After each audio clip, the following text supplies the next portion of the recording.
নমস্কার বন্ধুরা, প্রিয়াস কিচেনের আরও একটি নতুন পর্বে আপনাদের সকলকে স্বাগত জানাই। আজ আমি আপনাদের সাথে দুর্গাপুজো স্পেশাল সিরিজের চতুর্থ রেসিপি নিয়ে চলে এসেছি, যেটা হলো পনির মাখনি। রেস্টুরেন্টের মতো পনির মাখনি আপনারা বাড়িতেই কিভাবে বানিয়ে নিতে পারবেন সেটাই চলুন ঝটপট দেখে নেওয়া যাক। পনির মাখনি বানানোর জন্য পনির মাখনির যে স্পেশাল গ্রেভিটা সেটা আমি প্রথমেই বানিয়ে নেব।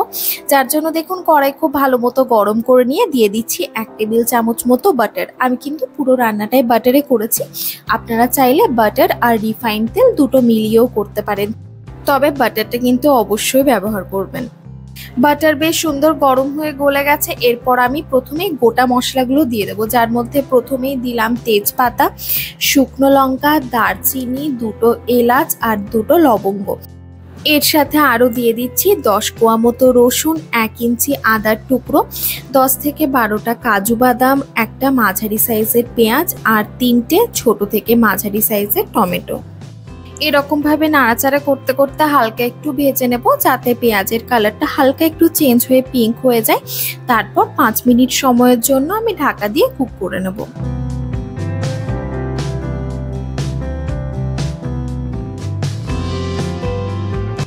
দিয়ে দিচ্ছি স্বাদ অনুযায়ী লবণ, তারপর নাড়াচাড়া করে লবণ সবকিছুর সাথে ভালোভাবে মিশিয়ে নেব। তারপর কিন্তু দিয়ে দেব সামান্য একটু গরম জল, মানে যতটা প্রয়োজন হবে ততটা। তারপর কিন্তু আবারও ঢাকা দিয়ে রান্না করে নেব মোটামুটি 10 মিনিটের জন্য, একদম লো ফ্লেমে, যাতে সবকিছু ভালো মতো কুক হয়ে যায়, আবার সবকিছু নরমও হয়ে যায়। এরপর গ্যাসের ফ্লেমটা অফ করে এটা ঠান্ডা হওয়ার জন্য অপেক্ষা করব। ঠান্ডা হয়ে গেলে কিন্তু এটার একটা মিহি পেস্ট আমি বানিয়ে নেব। এবার মেইন রান্নায় আসা যাক। আমি কিন্তু প্রথমেই পনিরটা ভেজে নেব, যার জন্য দেখুন ওই কড়াইটাই ভালো মতো গরম করে নিয়ে দিয়ে দিচ্ছি 1 চামচ মতো বাটার। বাটার গরম হয়ে ভালো মতো গলে গেছে, তারপর আমি পনিরের টুকরোগুলো দিয়ে দেবো। এখানে আমি 250 গ্রাম মতো পনির নিয়ে এরকমভাবে লম্বা করে কেটে নিয়েছি। আপনারা নিজেদের ইচ্ছে মতো যে কোনো শেপে কাটতে পারেন। তারপর পনিরটা একটুখানি লালচে করে ভেজে নেব, তবে বেশি সময় ধরে ভাজবো না, নইলে কিন্তু পনির একটুখানি শক্ত হয়ে যেতে পারে।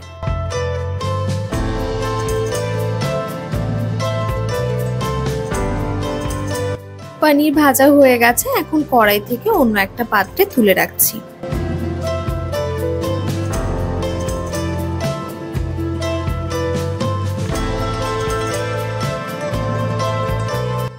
এবারে আমি গ্রেভিটা বানিয়ে নেবো, যার জন্য ওই কড়াইতে দিয়ে দিলাম আরো 1 চামচ মতো বাটার।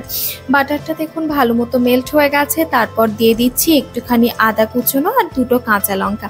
এতে কিন্তু গ্রেভির ফ্লেভারটা বেশ ভালো আসে। এটা এখন গোল্ডেন কালার হওয়া অবধি ভেজে নেবো। এবারে দিয়ে দিচ্ছে 1/4 চামচ মতো হলুদ গুঁড়ো আর 1 চামচ কাশ্মীরি রেড চিলি পাউডার।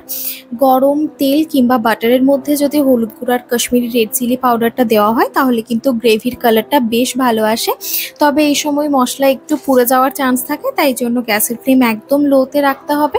আর যদি মনে হয় যে পুড়ে যাচ্ছে তাহলে কিন্তু একটুখানি জল দিলে সেটা আর পুড়বে না। এবার দিয়ে দিচ্ছে আগের থেকে যে মশলার পেস্টটা বানিয়ে রেখেছিলাম সেটা।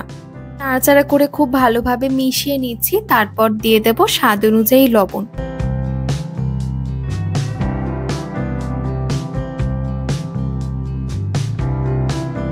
লবণটাও ভালোভাবে মিশিয়ে নিলাম। এরপর ঢাকা দিয়ে মশলাটা ভালো মতো কষিয়ে নেব 10 মিনিটের জন্য, একদম লো ফ্লেমে।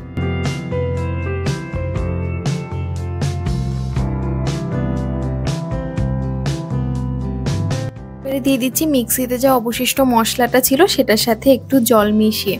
তারপর কিন্তু আবারও একটুখানি জল দিয়ে দেব, তবে আপনারা যেরকম গ্রেভি রাখতে চান সেই অনুযায়ী কিন্তু জলটা ব্যবহার করবেন।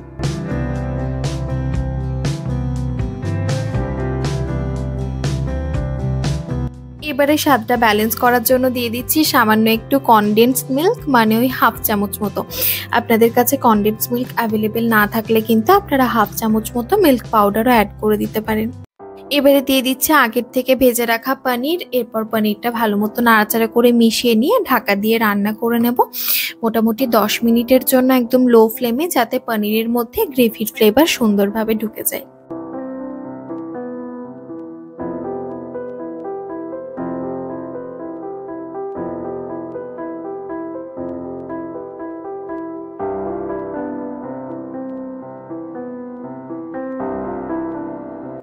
এবার দিয়ে দিচ্ছি সামান্য একটু ফ্রেশ ক্রিম। ফ্রেশ ক্রিম ব্যবহার করার আগে একটা জিনিস খেয়াল রাখতে হবে, এটা তো ফ্রিজে থাকে, তো রান্না করার সময় কিন্তু এটা বার করে নিতে হবে, কারণ নর্মাল টেম্পারেচারে আসার পরেই এটা ব্যবহার করাই ভালো।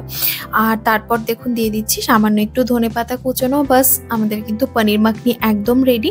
যে কোনো রকম নান, পরোটা কিংবা ফ্রাইড রাইস, পোলাওয়ের সাথে কিন্তু অসাধারণ লাগে খেতে। আপনারাও কিন্তু পুজোর স্পেশাল দিনে যে কোনো একটা দিনে কিন্তু আপনারা এরকমভাবে বানিয়ে দেখতেই পারেন। আর কেমন লেগেছে আপনাদের সেটা কিন্তু অবশ্যই আমাকে কমেন্ট বক্সে জানাবেন। ভালো লেগে থাকলে ভিডিওটা একটা লাইক আর বন্ধুদের সাথেও শেয়ার করে দেবেন। আর চ্যানেলটা এখনও সাবস্ক্রাইব। ধন্যবাদ, ভালো থাকবেন।